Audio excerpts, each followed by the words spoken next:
Halo cuy, jumpa lagi dengan Sedulur 5 Film. Kali ini Mimin mau ceritakan alur cerita film berjudul Empire State. Empire State bukan sekadar film aksi perampokan biasa, melainkan sebuah drama kriminal yang diangkat dari salah satu peristiwa nyata paling menggemparkan di Amerika Serikat pada tahun 1982. Gak usah banyak gaya, banyak omong, langsung aja kita ke filmnya, cus cuy. Jangan lama-lama Jangan cuy, kita lama-lama, gas cuy. cuy. Kita gas, cus. Cerita dimulai dengan memperkenalkan protagonis kita, Chris Potamitis. Chris ini sebenarnya punya cita-cita mulia, pengen jadi polisi di New York, tapi sayang nasib berkata lain. Dia gagal tes masuk karena punya catatan kriminal kecil di masa lalu, pernah tertangkap karena ganja. Karena butuh duit dan gak mau nganggur lama-lama, Chris akhirnya ngelamar kerja di Empire Armored Car Company, sebuah perusahaan jasa pengamanan mobil baja yang logonya gagah tapi dalamnya bobrok banget. Di sini dia cuma jadi penjaga malam dengan gaji pas-pasan.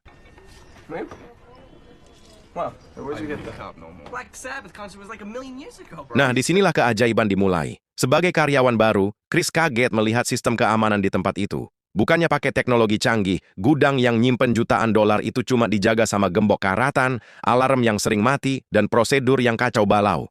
Singkat cerita, Chris dan rekan kerjanya sedang ada pengiriman uang. Di sini rekan kerjanya cerita panjang lebar tentang pekerjaan itu juga tentang keluarganya. Biasa cuy, obrolan teman kerja. Singkatnya mereka dah kembali ke kantor, betapa santinya kawan kerja malah tiduran. Di sini bosnya sempat memperingatkan Chris soal gagang pintu yang rusak.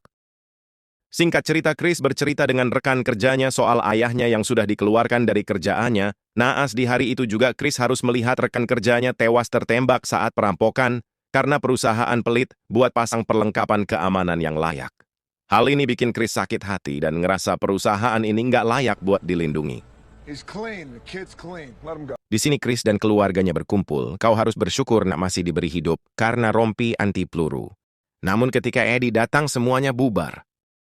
Singkat cerita, ketika semuanya sudah berjalan seperti biasanya, Chris harus dialih tugaskan sebagai penjaga malam. Namun disinilah titik di mana rasa penasaran Chris soal keamanan perusahaannya. Chris berkeliling untuk mengecek lokasi satu ke lokasi lainnya. Menurut Chris sendiri sangatlah mudah jika terjadinya pembobolan. Chris punya teman masa kecil namanya Eddie.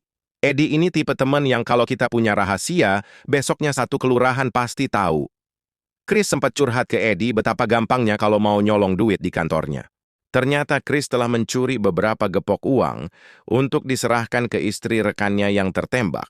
Sesudah mereka memberikan uang, mereka pun pergi berpesta hura-hura ria cuy. Jedak-jeduk geleng-geleng asik cuy.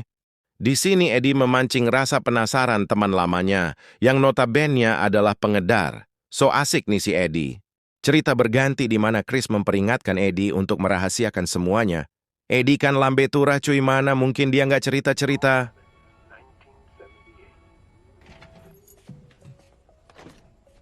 Niat awal Chris cuma curhat, tapi Eddie yang otaknya emang isinya kriminal, langsung semangat 45. Tanpa persetujuan yang jelas dari Chris, Eddie mulai menyusun rencana. Puncaknya, Chris akhirnya menyerah dan setuju untuk membantu dari dalam. Tapi naas hari pertama sudah disatronu polisi bahwa hari ini ada yang memberitahukan akan ada aksi pencurian. Di sini Chris memberitahu Eddie bahwa ada polisi. Namun belum sempat bicara panjang lebar, polisi sudah menghampiri. Terjadilah baku tembak.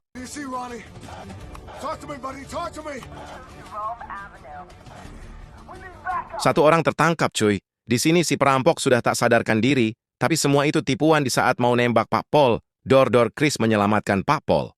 Tapi naas bagi teman satu ini, gak terlibat, gak tahu apa-apa, harus jadi korban teman si Eddie. Singkat cerita, pagi pun datang Eddie, yang pikirannya duit-duit di pikirannya. Bilang ke Chris bahwa semuanya harus tetap berjalan sesuai rencana. Si Eddie muka duit ini gak akan nyerah meski piun tanpa Chris. Malam kejadian pun tiba. Chris yang sedang tugas jaga malam pura-pura diserang. Eddie dan komplotannya masuk ke gudang. Disinilah kocaknya, bukannya kayak film Ocean's 11 yang elegan. Mereka ini ngerampoknya gerasak-gerusuk. Mereka berhasil menggasak uang tunai sebanyak $11 juta. Chris pun bikin skenario kalau dia dipukul sampai pingsan supaya nggak dicurigai polisi. Pihak kepolisian New York geger karena ini adalah kehilangan uang tunai paling banyak dalam satu malam. Kasus ini ditangani oleh detektif James Ranzani, diperankan oleh Dwayne Johnson. Ranzani bukan polisi kemarin sore. Sejak awal dia sudah curiga sama Chris. Kenapa? Karena pengakuan Chris banyak bolongnya. Yang namanya nyolong gak akan nikmat dan tenang, cuy. Begitulah yang dialami Eddie saat ini. Eddie harus terus lari dari polisi dan juga tekanan dari mafia. Singkat cerita di markas mafia, bos mafia bertanya soal rekannya yang gak nongol udah 1 minggu, cuy. Di sini yang ngerasa sudah membunuh berusaha mengelak dan menutup-nutupi. Di sini Pak Pol datang bertanya apa ada yang namanya Grandong. Pak Pol cuma bertanya, tapi bos mafia sudah tahu arahnya dia menjawab, jika ada bawahanku yang bergerak tanpa perintah, maka saya yang akan menghukumnya. Ranzani mulai menekan Chris, tapi Chris tetap berpegang pada skenarionya. Masalah utamanya bukan di Chris, tapi di Eddie. Eddie mulai pamer duit, beli barang mewah, dan cerita ke sana kemari kalau dia punya proyek gede. Kelakuan Eddie ini narik perhatian mafia lokal yang juga pengen jatah dari duit rampokan itu. This is where we hang out, huh? Dubai?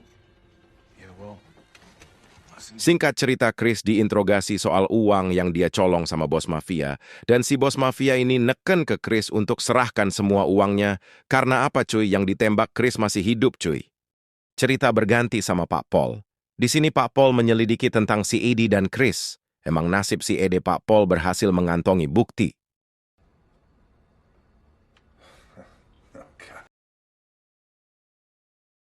Naas banget, cuy. Eddie harus ketangkap. Di sini Eddie diinterogasi di mana Chris dan di mana uang yang kalian colong.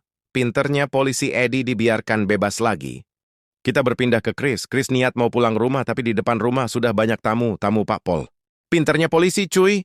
Jadi yang nyari Chris itu si Eddie. Disinilah Eddie debat sama Chris tentang uang colongan mereka.